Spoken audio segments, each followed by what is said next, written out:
It's Yoshi the Dragon. Mm, we're gonna talk to you about some things. I gotta go. I can't do Yoshi too long because he's got a very high voice and it's first thing in the morning and I'm full of phlegm from this cold that came on. I told you in a previous video, it's not a virus like an organic virus, a carbon-based virus. It's a computer virus because one day I went to the movie and I was thinking it was going to be Ready Player One. And I thought if I go to see Ready Player One, they're going to upload me into the screen. So I didn't go to see Ready Player One because it was all about virtual reality. And the thought came to me, if you go to this movie, you're going to be uploaded into the screen. But it turns out it was the trailer that I watched that uploaded me into the screen. So I am already uploaded into Ready Player One's computer system, virtual reality or whatever. Anyways, first thing in the morning with this phlegm, it's hard to do Yoshi. He's got a very high voice. But he wanted to say hello, so there you are. Okay, so the music I've been playing the past little while, this album is The Police, Ghost in the Machine. Ghost in the Machine. And it was, does it say? It was 1981. So we have, I don't know if you can see, it's difficult because it's small print and I've got terrible reflections. Spirits in the Material World. Well, I just want to stop there. We're spirits in the material world, and that was 1981. Well, 1981, we had, those years we had Madonna. She was a material girl. Well, nothing is material anymore. I mean, I always do this, to show you that it's solid. But, it's a hologram. How do they make a solid hologram? I suppose it's just rules. I mean, they've got rules in the way that the holographic matrix works, and your hologram, gravity still works in the hologram. I'm still standing, I still have to have a floor, and I still got gravity.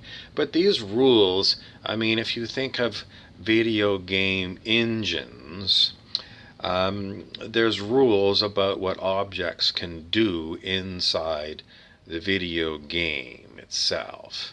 And, some things are just, a human can only walk or run, jump. But, if you had an airplane in the video game, it's allowed to fly around. A helicopter can, act like a hummingbird inside the matrix. So it just depends upon, the characteristics that are programmed in the video game. Anyway, in 1981, we thought that we lived in a physical world, a material world, and, Sting and the police were saying, well, you're a spirit in the material world. It doesn't make any sense anymore because it's not a material world. We live in a holographic reality, and what we are is basically, people try and figure it out. What's a computer program? What's a computer game? You play it on,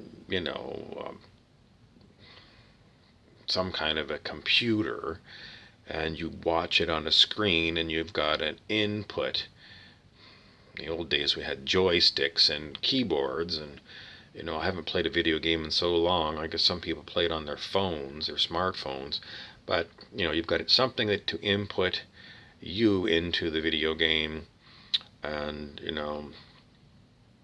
anyway, 1981, we did have video games. I think we still had them in those days. Primitive, perhaps. Although some of the ones, like, what grade would that have been? Well, let's say grade 9. We had Commodore PET computers, and some of the things were very primitive, like the peripherals. They used to call them peripherals. They were add-on things. So the Commodore computer, you had to have something to store your programs on when you want to turn the computer off. So what did we do? Well, Commodore did have a disk drive in those days, so a floppy disk, which was like the floppy disks in those days were very large. I don't even know how you would describe them, but they were not as big as this. They weren't as big as this, say 3/4 the size of an LP, and that would be, or half the size, half to 3/4 the size. That was how big a floppy disk was. And they gradually got smaller and smaller. But what was I talking about? Okay, so your Commodore, you had to plug in a peripheral. And at the school, they didn't buy floppy disk drives. Maybe they were too expensive. So they bought tape recorders. So we used, it worked the same way as a tape recorder that we used with a microphone to talk into, except that the tape recorder plugged into the computer, and the computer, if you ever played back something you recorded that the computer had put a program on, it was like that was the noise that the computer recorded its information onto a old-fashioned cassette tape. And it took quite a long time, so you had to first record your program onto the tape, and then we played it back a second time called verified, that would check to make sure that the recording was done. And then later on, when you started the computer up again, you got your cassette tape, you put it in there, and you loaded the program from the cassette tape, and you crossed your fingers. You crossed your fingers that it was going to work. Because just because you verified the program went onto cassette tape, it didn't mean that when you went to load it that something had gone wrong and the computer couldn't load your program. And so if you couldn't get your program loaded, then all your work was lost. And hopefully you'd have multiple cassettes in case you had to go back to a previous version. I mean, this was what it was like. Sometimes you would have spent a whole day doing your additional program, fixing your program, making it bigger, and lo and behold, when you went to load it the next day to continue, you'd lost everything. Pain in the ass. But anyway, Spirits in the Material World was 1981, and they have another one on here. It was kind of a cool song with Secret Journey, and when you've gone on your secret journey, you'll become a holy man or something. So it was very mystical, and it was like, oh, I'm going to go to the Himalayas in India and meet some holy man, and they're going to teach me all about all this, woo-woo stuff, and then you're going to be like a wise man, and then, I don't know, maybe you'll have a rock band like Sting, and you'll become a rock superstar, and everyone will love you. And well, that was the drama of 1981. But anyway, we don't live in a material world. It's a simulated material world. We live in a holographic reality. And what is the baseline reality of the world as I know it now? Information. So it's hard to figure it out. And maybe that's why, we were put into the simulation to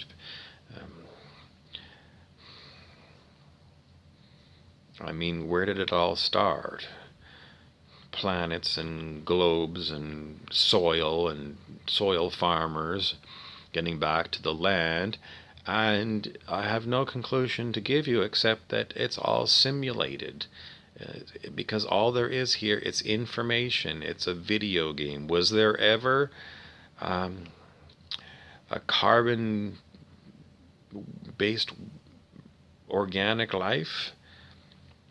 Or was it always simulated? Where did it all start? The Big Bang, I have to question everything. Did it start in a big bang of information? It doesn't make sense.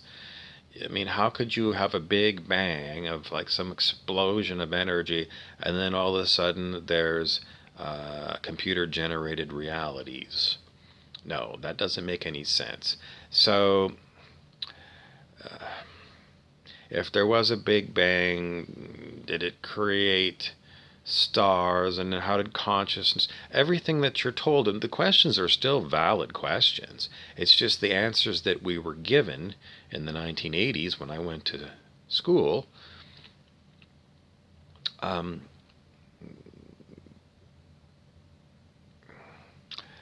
Is some of it valid?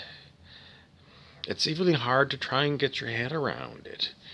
What is valid? What can you, throwing the baby out with the bathwater, or I think that's the best thing to do.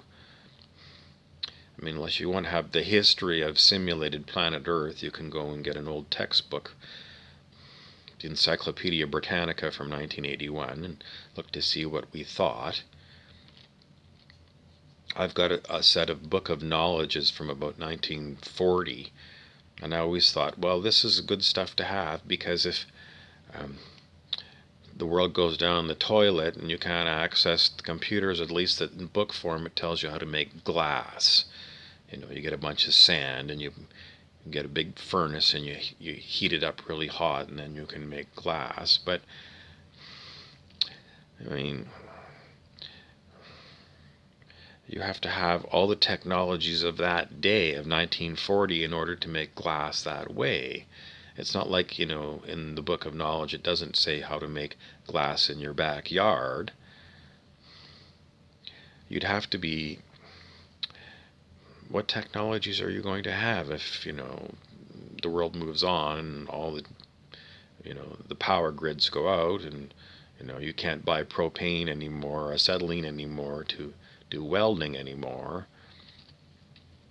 Anyway, that's not the way the world is, although they could simulate that for you. They could simulate you losing the internet, you losing everything, and it would go back to being a physical world for all intents and purposes. And once the people that, of today, that know that we're living in a holographic reality that's all information based, once we are dead or our minds are wiped, then no one would know that we're not living on a physical reality until, the scientists start digging in and, redo the evolution of advanced society all over again. Maybe that's what they do, because maybe they get bored with living in a computer-generated reality or something. I don't know, it's just what I'm given to say. Okay, so I'm going to give you, this is not even the most modern music. This is something when I used to live in Vancouver, I really enjoyed. This is Our Lady Peace, and I'm going to turn this around so you can see the video. This video is called In Repair.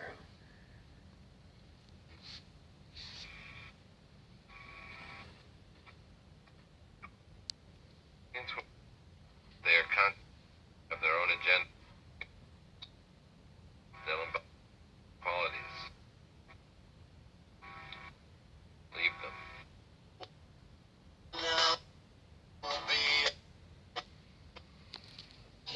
I'm sorry. Well, it could be my crappy internet here at the house, although, well, it's just weird. I mean, the video was playing like a skipped record. Maybe I can play it on my other phone for you. My internet here is very slow. I've got the slowest bandwidth you can play with. Alright, well, here it is.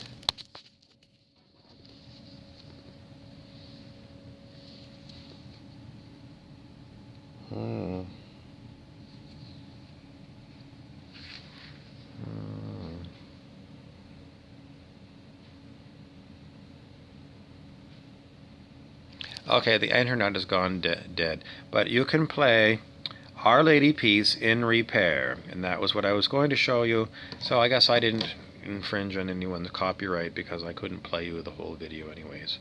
But it's a cute little video, and it talks about the future, whenever that one was made.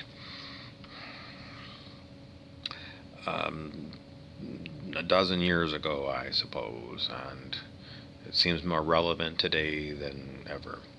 I've completely forgotten the subject of what I was trying to get to, which is kind of normal.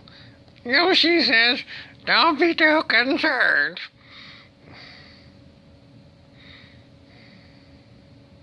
You can't be too concerned. If you get too concerned, then you have to give your head a shake.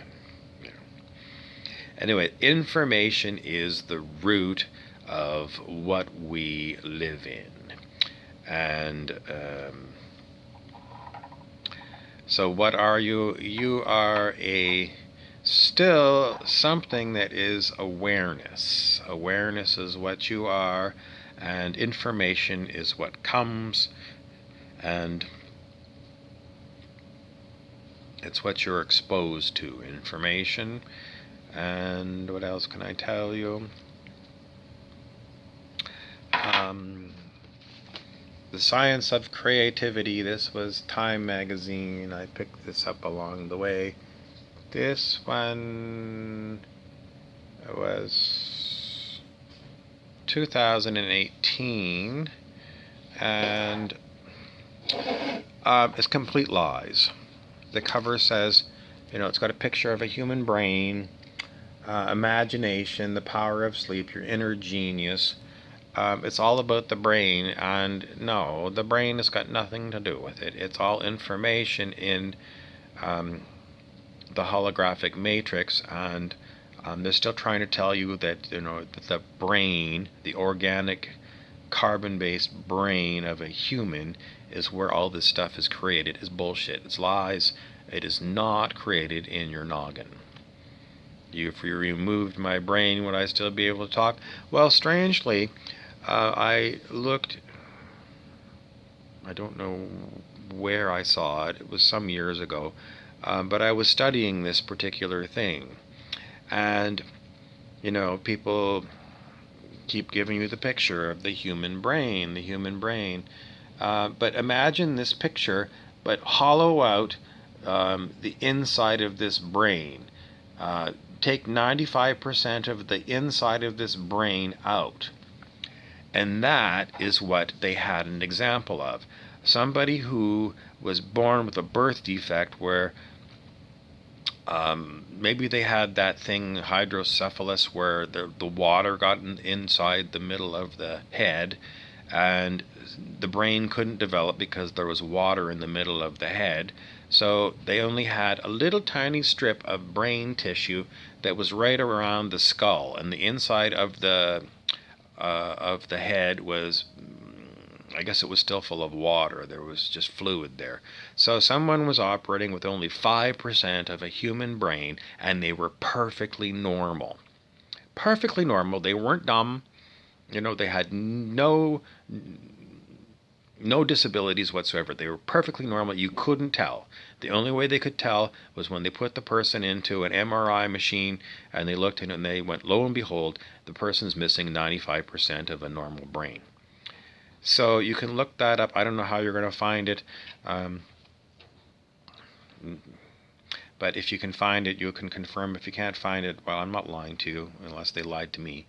But all it tells you is that everything you were taught about everything is a lie. So where do I go from here? The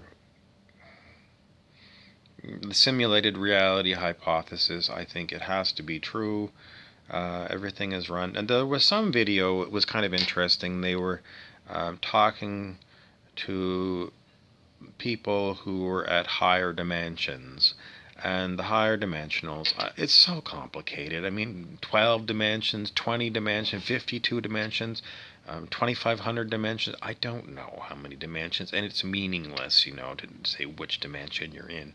But they said, well, we use consciousness and computers at this level.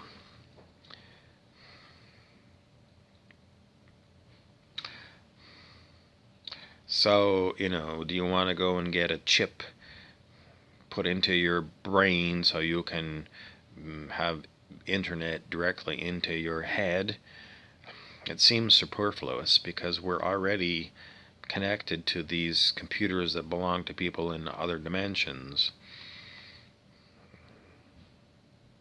I'm 100% sure of it. Well,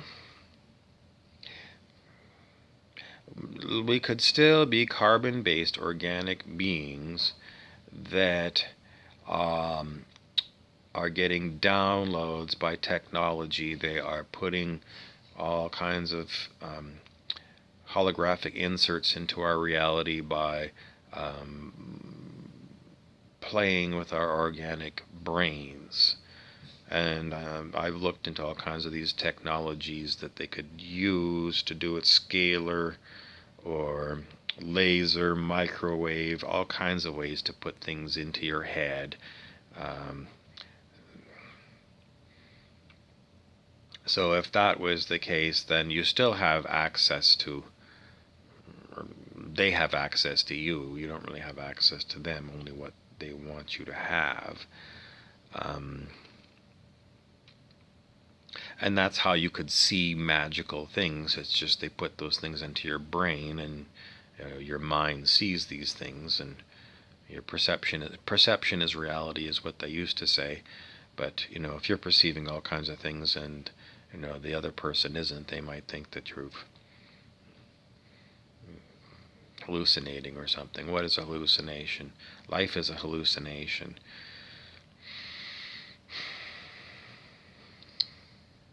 Thanks for watching.